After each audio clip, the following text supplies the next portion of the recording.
Улыбка, бодрый, Да, веселый. да.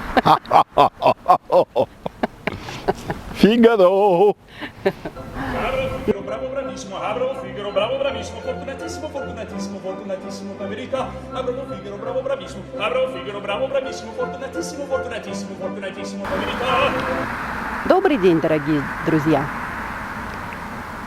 Приветствуем вас на нашем канале «За и против» про et contra. Меня зовут Лариса. Меня Геннадий. Сегодня мы продолжаем наш рассказ о типах недвижимости в Марианских лазнях.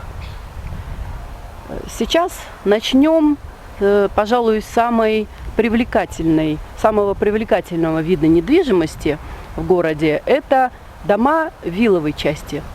Да.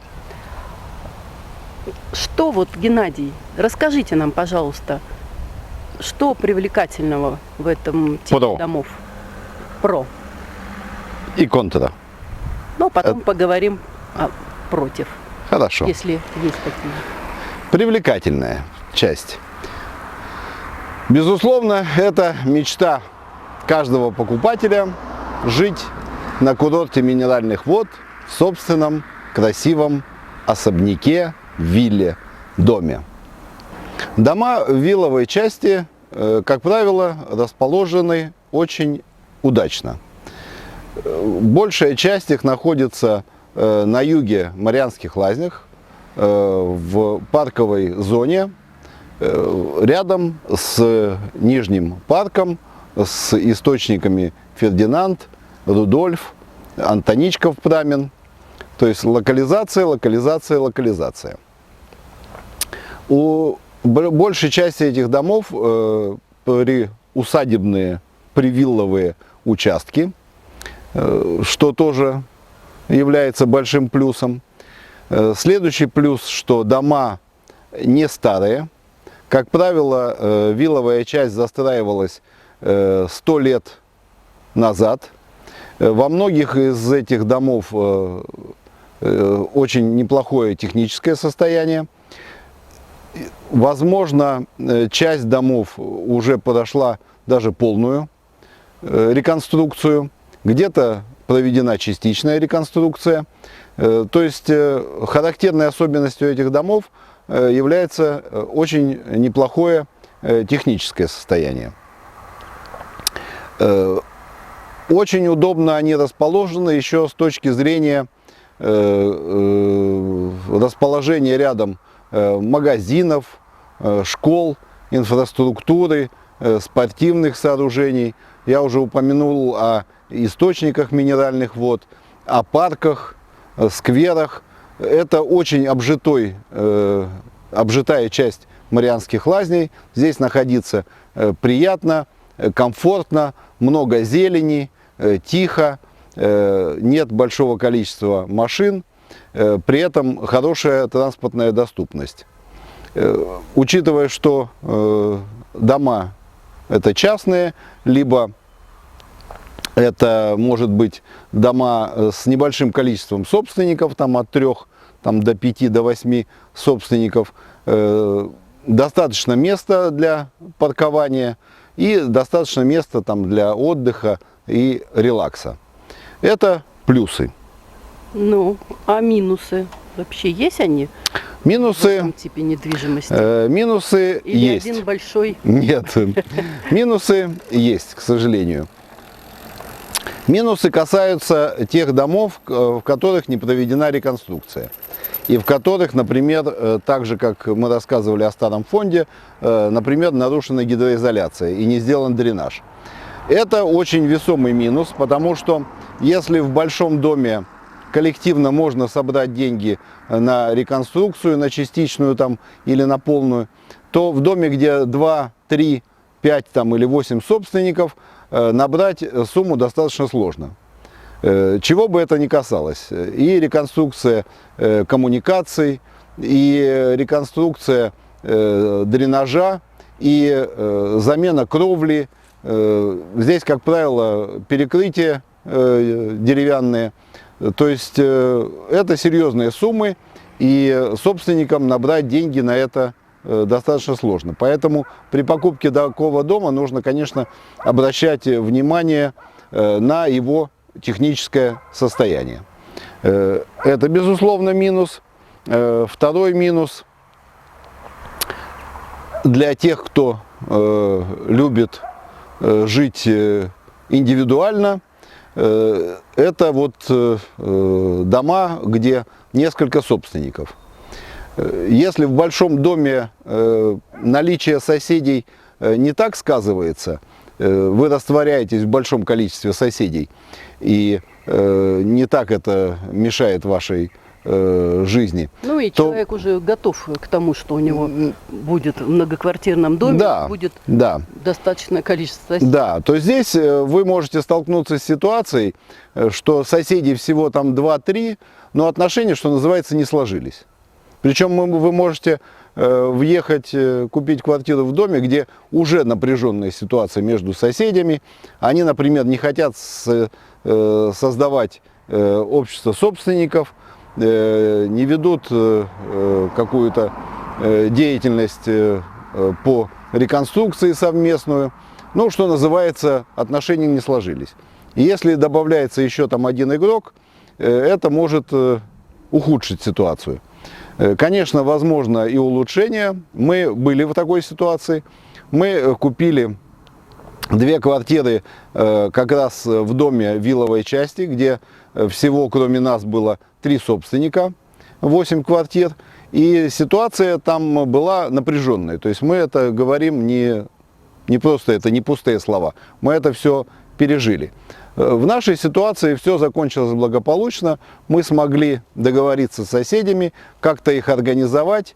И дом сейчас стал гораздо лучше, чем на момент нашей покупки. То есть это вопрос решаемый. Ну, как и мы рассказывали в своих предыдущих видео, все зависит много от вас.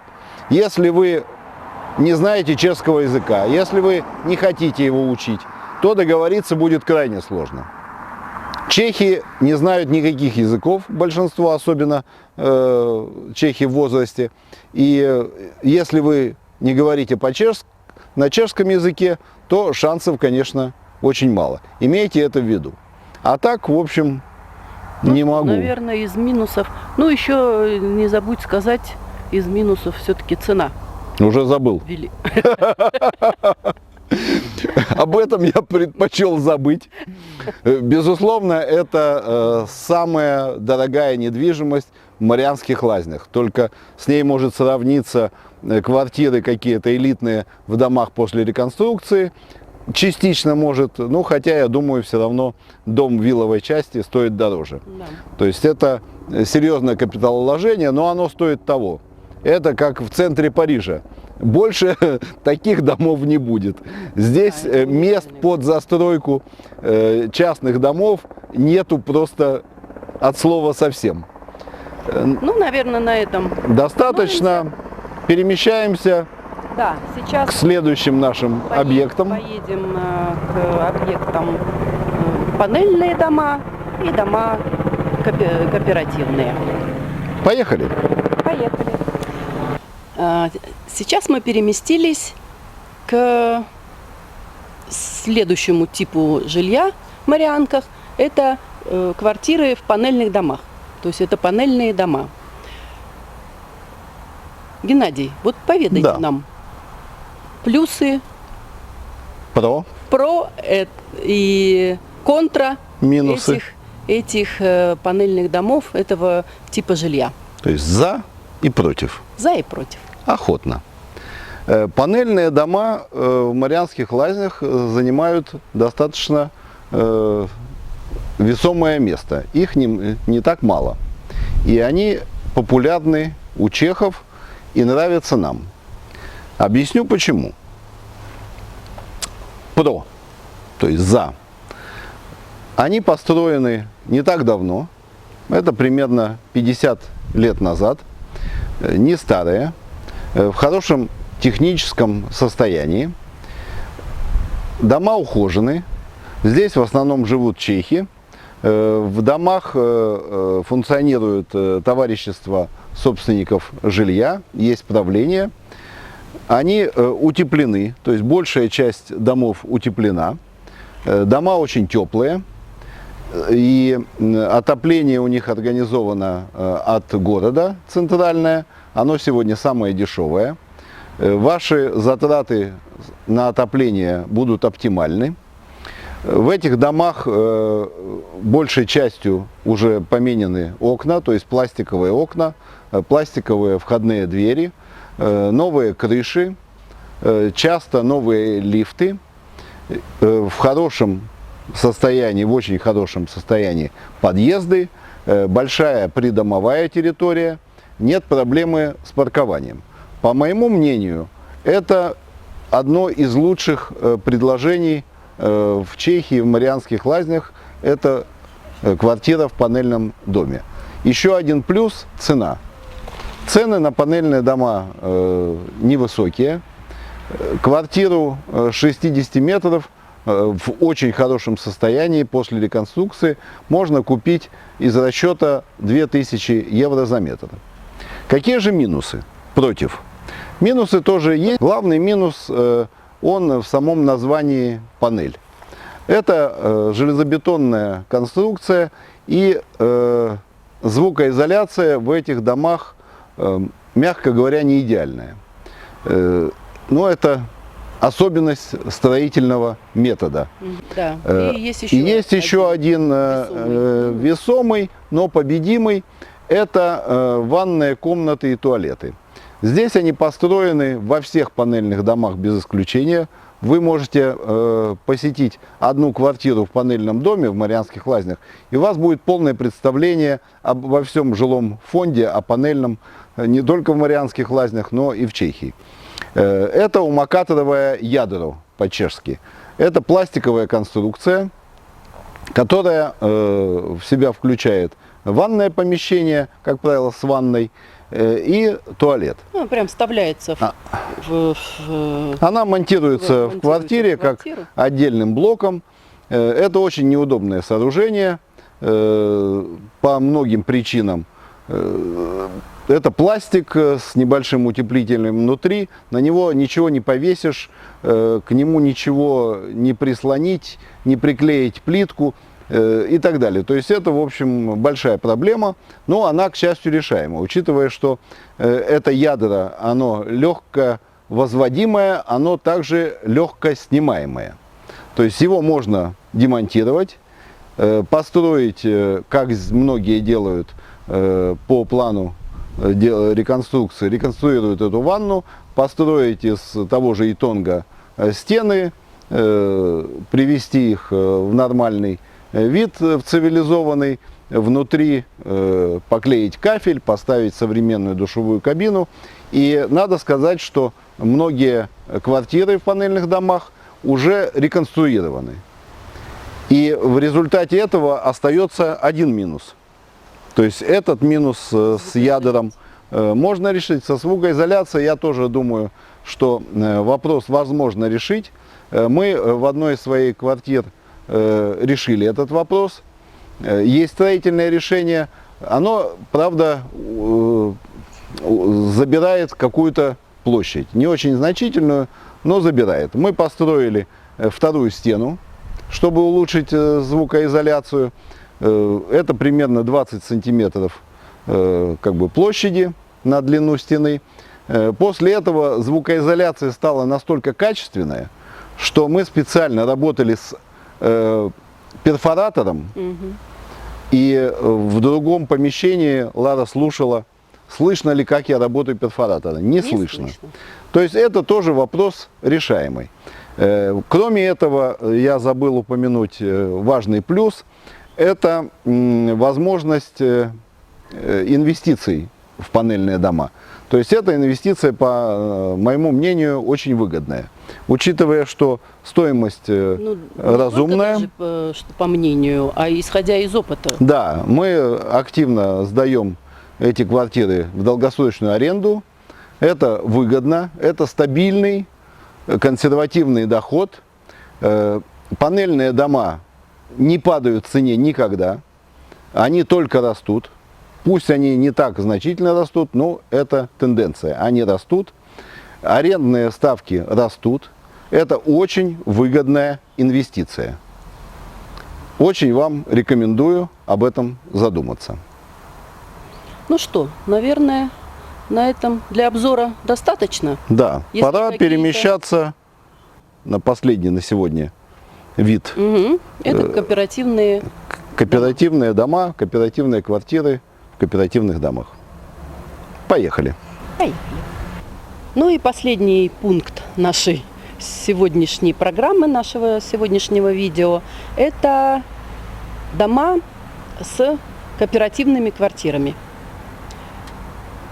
Геннадий, что ты нам расскажешь о квартирах в этих домах? Охотно поделюсь той информацией, которой владею. Мы находимся на улице Франца Кафки. Здесь в основном расположены дома с кооперативной собственностью. По-чешски «дружственні byty». Чем они интересны? Кроме яркой расцветки, можно сказать, что они аналогичны в чем-то домам панельным. Фасады утеплены, в хорошем состоянии находится придомовая территория, крыши, пластиковые окна. Это все плюсы, это все за. Что же против?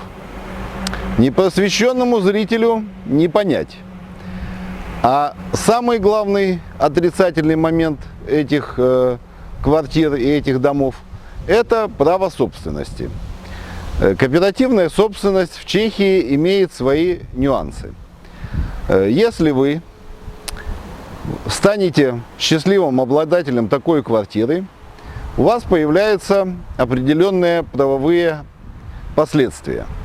Если, например, вы надумаете продавать эту квартиру, это легко у вас не получится.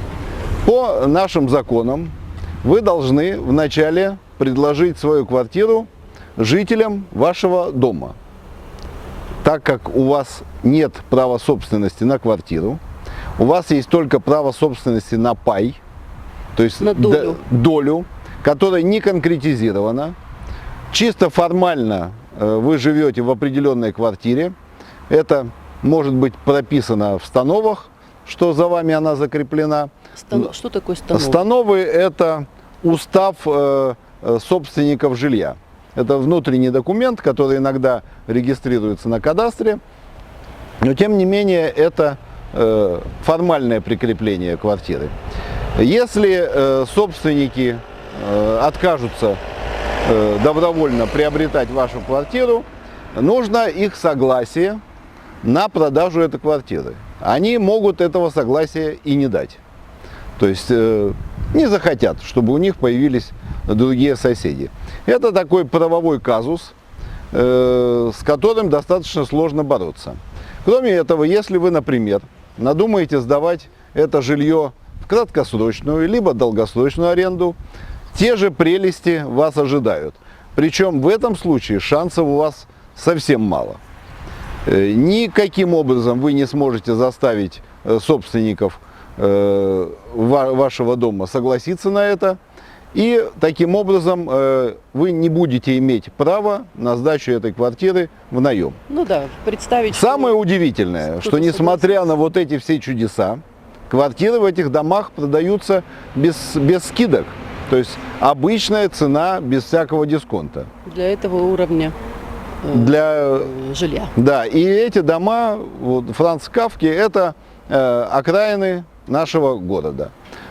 Из плюсов еще я забыл сказать парковка. Да. Здесь достаточно большая парковка, но это не редкость на окраинах города.